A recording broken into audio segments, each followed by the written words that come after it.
রাজধানীর ব্যস্ত ফুটপাত, foot over bridge কিংবা অলিগলি পা বাড়ালেই এখন চোখে পড়ে অযত্নে ছড়িয়ে ছিটিয়ে থাকা ছোট ছোট রঙিন ভিজিটিং কার্ড। চটকদার রং আর নজরকাড়া এসব কার্ড প্রথম দেখায় সাধারণ কোনো আবাসিক হোটেলের বিজ্ঞাপন মনে হতে পারে। তবে এই রঙিন কাগজের আস্তরণের নিচেই লুকিয়ে আছে এক ভয়ঙ্কর অন্ধকার জগতের হাতছানি। হাটগুলা ফালানোর কারণে দেখা যাচ্ছে আমাদের সমাজ নষ্ট হইতেছে। কার্ড জুড়ে বড় হরফে লেখা বিভিন্ন রহস্যময় ভাইয়ের নাম, সাথে মোবাইল নম্বর আর শতভাগ নিরাপদ থাকার নিশ্চয়তা। কোথাও এসি বা নন এসি রুমের প্রলোভন, আবার কোথাও সরাসরি যোগাযোগের আহ্বান। কিন্তু সাধারণ হোটেলের আড়ালে এসব কার্ড কি কেবলই প্রচারণা, নাকি এর পেছনে সক্রিয় কোনো সুসংগঠিত অসামাজিক চক্র? কিন্তু কারা এই ইমন, ফাহিম কিংবা আরিফ ভাই? কিসের এই শতভাগ নিরাপত্তা?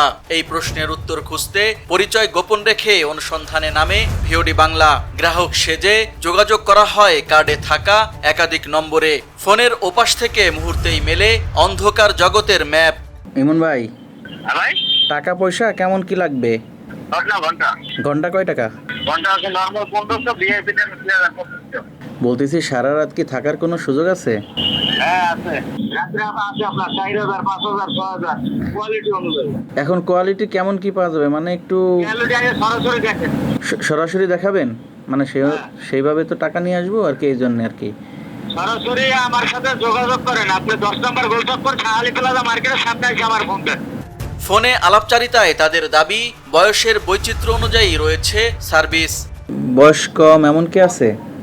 হ্যাঁ অবশ্যই আছে। ঠিক আছে, 16 থেকে 40 বছর মধ্যে তো সবকিছু ব্যবস্থা আছে। আমি যদি সারা রাত থাকতে চাই সেটা কি সম্ভব? অবশ্যই থাকতে পারবেন, কোনো সমস্যা নেই। প্রশাসনের চোখ ফাঁকি দিয়ে নিরাপদ আশ্রয়ের গ্যারান্টি দিয়ে তারা প্রলুব্ধ করার চেষ্টা করে সাধারণ মানুষকে। পুলিশের কোনো ঝামেলা হবে কিনা?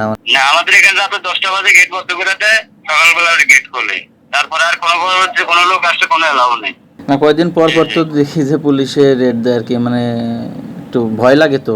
না ভাই, কোনো সমস্যা নাই। মানে সমস্যা হইলেও আপনারা কি সেভ করতে পারবেন? মোটামুটি পারি আর কি, এখন যদি চেষ্টা করবো। এমনি কোনো সমস্যা হয়নি এখন তো, আল্লাহর উপর ভরসা।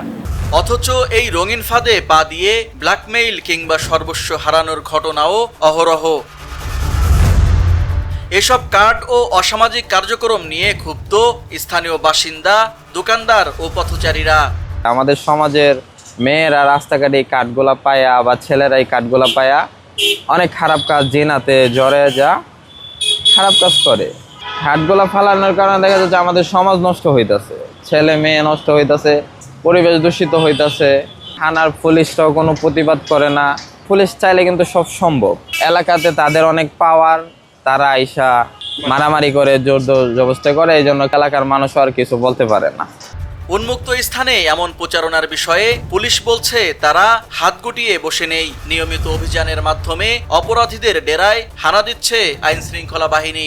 আমি যখন গাজীপুরে ছিলাম তখন আমি এটা দেখেছি এবং সেখানে এই বিষয়গুলি নিয়ে আমরা কাজ করেছি। তো ঢাকাতেও এগুলি আছে, এগুলি পাওয়া যায় এবং এগুলি নিয়ে আমাদের ডিএমপির পুলিশ প্রায়ই কাজ করে। আমরা ওই সমস্ত কার্ড যেগুলি হয় তাদেরকে আইডেন্টিফাই করেও আমরা তাদের বিরুদ্ধে ব্যবস্থা নিই। পাশাপাশি বিভিন্ন হোটেল, রেস্টুরেন্টগুলি রেড করে প্রায়ই দেখবে যে আমরা প্রচুর পরিমাণ লোকজন হোটেল থেকে মহিলা পুলিশ যারা অবৈধ কর্মকাণ্ডে লিপ্ত থাকে তাদেরকে অ্যারেস্ট করে আমরা আইনগত ব্যবস্থা গ্রহণ করছি এবং এটা চলমান প্রক্রিয়া, ধারাবাহিকভাবেই আমরা এই কার্যক্রম গ্রহণ করছি। রঙিন কাগজের এই ছোট্ট কার্ডটি হয়তো কেবল একটি বিজ্ঞাপন নয়, বরং একটি বড় ধরনের প্রতারণা কিংবা অপরাধ চক্রের সুনিপুণ ফাঁদ। লোকলজ্জার ভয়ে অনেকেই এই দালালদের খপ্পরে পড়ে মুখ খোলেন না, আর সেই সুযোগটাই নিচ্ছে অন্ধকার জগতের এই কারবারিরা। তাই সচেতন থাকার পাশাপাশি এমন প্রচারণা চোখে পড়লে আইন শৃঙ্খলা বাহিনীকে জানানোর পরামর্শ নিরাপত্তা বিশ্লেষকদের। মুজাহিদুল ইসলাম, ভিওডি বাংলা, ঢাকা।